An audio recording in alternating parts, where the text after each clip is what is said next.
بے شمار نعمتیں اللہ نے مجھے اور آپ کو عطا فرمائی ہے. ساری نعمتوں سے ہٹ کر عظیم الشان نعمت دولت جو اللہ نے مجھے اور آپ کو عطا فرمائی، مسلمان کے گھر میں پیدا فرمایا، ایمان کی دولت عطا فرمائی. 80 سال کا ڈاکٹر ہے، جانور کے پیشاب کو تبرک سمجھتا ہے، کیوں؟ ایمان نہیں ہے. 80 سال کا انجینئر ہے، جانور کے قدموں میں پڑا ہوا ہے، کیوں؟ ایمان نہیں ہے. اور ایک 8 سال کا بچہ ہے، اپنے پائچے کو مل مل کے دھوتا ہے. کسی نے جھڑکتے ہوئے کہا اتنا پانی کیوں چھوڑا ہے؟ وہ لجاجت بھرے لہجے میں کہتا ہے چوک کے پاس سے آ رہا تھا، جانور کے پیشاب کے چھینٹے لگ گئے. وہ کوئی درس نظامی پڑھا ہوا نہیں تھا جو نجاست غلیظہ خفیفہ کو جانتا ہو. ایک پرائمری اسکول پڑھنے والا 8 سالہ بچہ، وہ ڈاکٹر کو تو سمجھ نہیں آئی، اس 8 سالہ بچے کو کہاں سے سمجھ آئی؟ اندر سے آواز آتی ہے وہ ڈاکٹر تو ہے لیکن اس کے ہاتھ میں دامن میرے نبی کا نہیں ہے. یہ 8 سالہ بچہ ہے لیکن پیدا ہوتے اس کی ماں نے کلمہ میرے نبی کا پڑھایا ہے. ہر چیز کمزور چل سکتی ہے، ایمان کمزور نہیں چل سکتا. اللہ نے ہم سے اس کا مطالبہ کیا ہے، لا تموتن الا وانتم مسلمون، مرو اس حال میں کہ تم مسلمان ہو.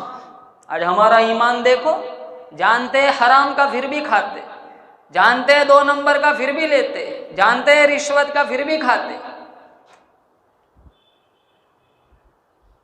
زینا، حرام خوری، حرام کاری آج مسلمان گناہ نہیں سمجھتا. اللہ کے نبی نے اس آدمی کے بارے میں فرمایا جو لمبا سفر طے کر کے آیا تھا اور لمبے لمبے ہاتھ اٹھا کے کہہ رہا تھا، لیکن اس کا حال کیا تھا؟ مطعمہ حرام، مشربہ حرام، ملبسہ حرام، غذی بالحرام فانا یستجاب لذلک.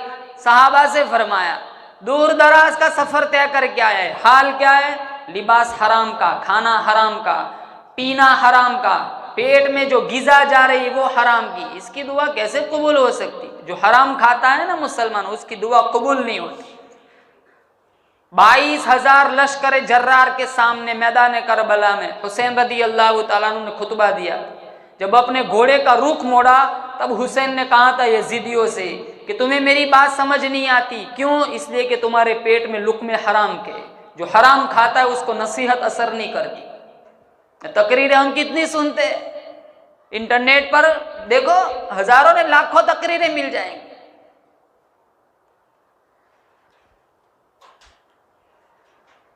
یہ ایمان کی کمزوری کی دلیل ہے کہ سارے گناہ ہم کرتے لیکن ہم گناہ نہیں سمجھتے. سود، رشوت، سود کا 1 درہم روح المعانی میں لکھا ہے بیت اللہ میں سگی ماں کے ساتھ 70 دفعہ زنا کرنے کے برابر. مسلمان دیکھو گھر گھر میں لون چلتی ہے. ٹی وی دیکھنا حرام، وہ بھی گھر میں لایا، اور وہ بھی کس سے لایا؟ لون سے لایا. 2 حرام چیزیں گھر میں جمع. پھر کہتے ہیں مولانا گھر میں برکت نہیں ہے.